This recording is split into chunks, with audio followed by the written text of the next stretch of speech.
నమస్కారం. ఈరోజు మనము థ అనే అనే హల్లు గుణింతపు గుర్తులతో కలిసి, ఒత్తులతో కలిసి ఏ విన్యాసాలు చేస్తోంది? ఏ విధంగా తెలుగు భాష విస్తరణకు తోడ్పడుతోంది? అనే గమ్మత్తుల్ని గమనిద్దాము. రండి.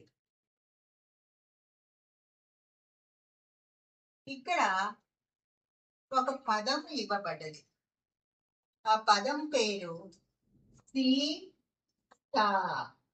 ఆ సీత అనే పదంలో 2 అక్షరాలు ఉన్నాయి.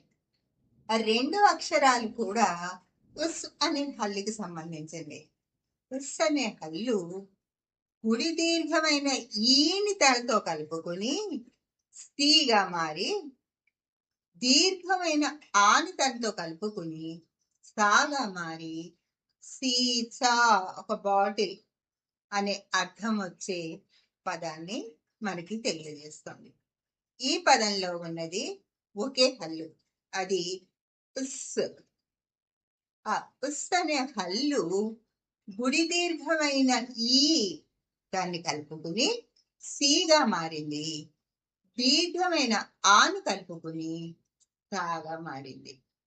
సీసాగా మారిన పదములోని మొదటి అక్షరము అయిన స్థికి ఒక చిత్రమైన ఆలోచన వచ్చింది.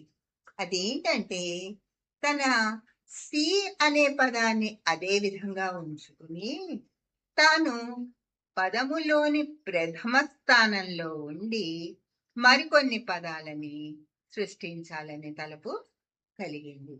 వెంటనే ఆ సి ఏం చేసిందంటే సీత, సీమ, తీలు అంటూ పదాలని తయారు చేసుకుంది.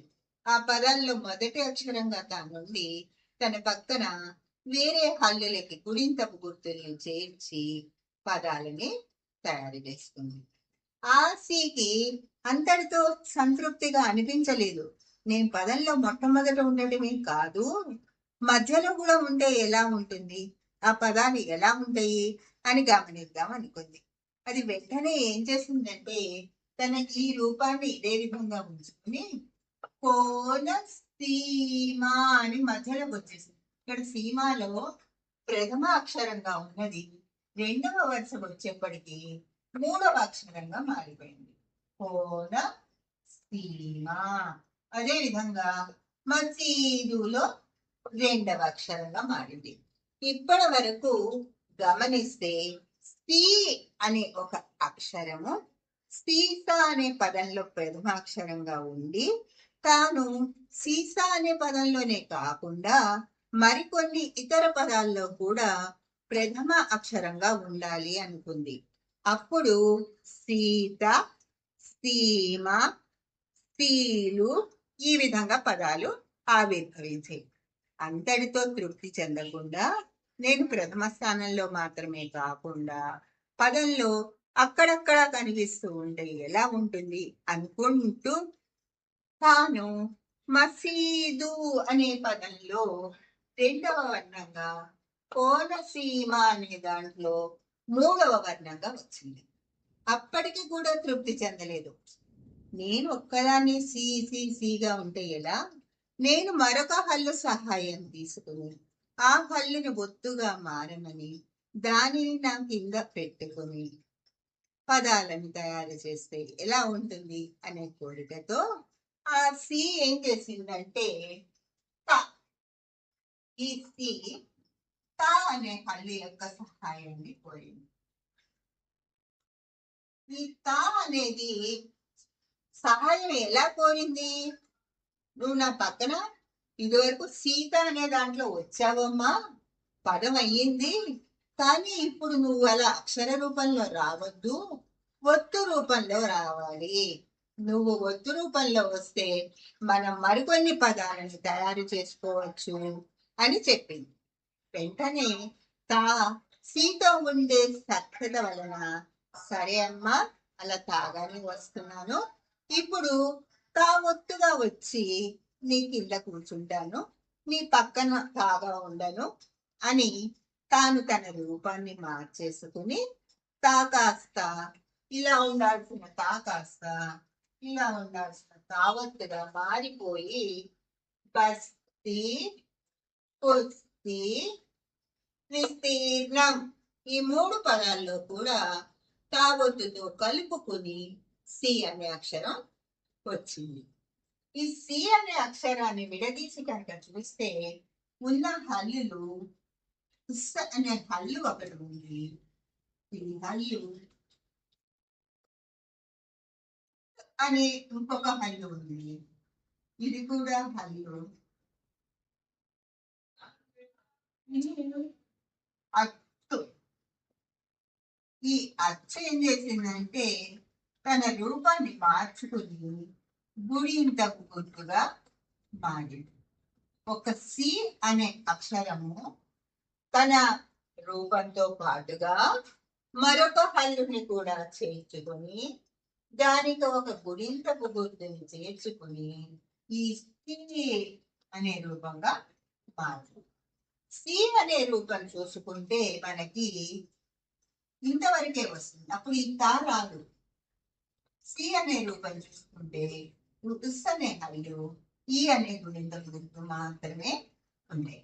అందులో తా అని కూడా వచ్చి చేరింది కాబట్టి స్థిగా మారింది.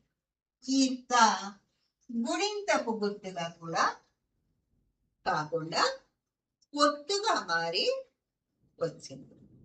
ముందర పదంలో త అనే పదంలో ఈ త అనే హల్లే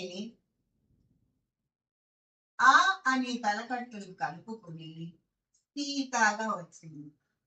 ఈ తాని ఇక్కడ వచ్చేటప్పటికి బస్తీ, కుస్తీ, విస్తీర్ణంలో తన ఈ రూపాన్ని తీసివేసి ఈ తా రూపాన్ని ఒత్తుగా మార్చుకుని ఎప్పుడైతే ఒత్తుగా మారిందో అది అక్షరము పక్కన ఉండే యొక్క అర్హతని ఉండదు, కోల్పోతుంది. ఒత్తుగా మారిన ప్రతి హల్లు కూడా పదంలో అక్షరాల కింద మాత్రమే వచ్చి నిలవగలుగుతుంది. అక్షరం మాత్రం పదంలో పక్క పక్కనే వచ్చి నిలవగలుగుతుంది. కొత్త హల్లుగా ఉన్నప్పటికీ కూడా గుణింతపు గుర్తుని చేర్చుకుని ఇప్పుడు మనం ఇందులో 2 విషయాలను గమనిస్తున్నాం. ఉస్ అనే అక్షరము గుణింతపు గుర్తుల్ని చేర్చుకున్నప్పుడు వాటిని తన రూపానికి పైన కానీ పక్కన కానీ చేర్చుకుంటుంది. అదే ఉస్ అనే హల్లు ఒక హల్లుని ఒత్తుగా అచ్చుని చేర్చుకుంటున్నప్పుడు గుడింతపు గుర్తుగా చేర్చుకుంటుంది. హల్లుని చేర్చుకుంటున్నప్పుడు ఒత్తుగా దాని రూపాన్ని మార్చి చేర్చుకుంటుంది. దాని రూపాన్ని మార్చి చేర్చుకున్నప్పుడు అది అక్షరము కింద వచ్చి నిలుస్తుంది. గుడింతపు గుర్తు పక్కన కానీ పైన కానీ ఉంటుంది. ఒత్తు అనేది దాని కింద వచ్చి ఉంటుంది. ఇది గుడింతపు గుర్తుకి ఒత్తుకి ఉన్న వ్యత్యాసం. మనము ఇదే శీర్షికలో సా చేస్తున్న మరికొన్ని విచిత్రాలను వచ్చే ఎపిసోడ్లో తెలుసుకుందాం. ఇప్పటికి సెలవు తీసుకుంటాను. నమస్తే.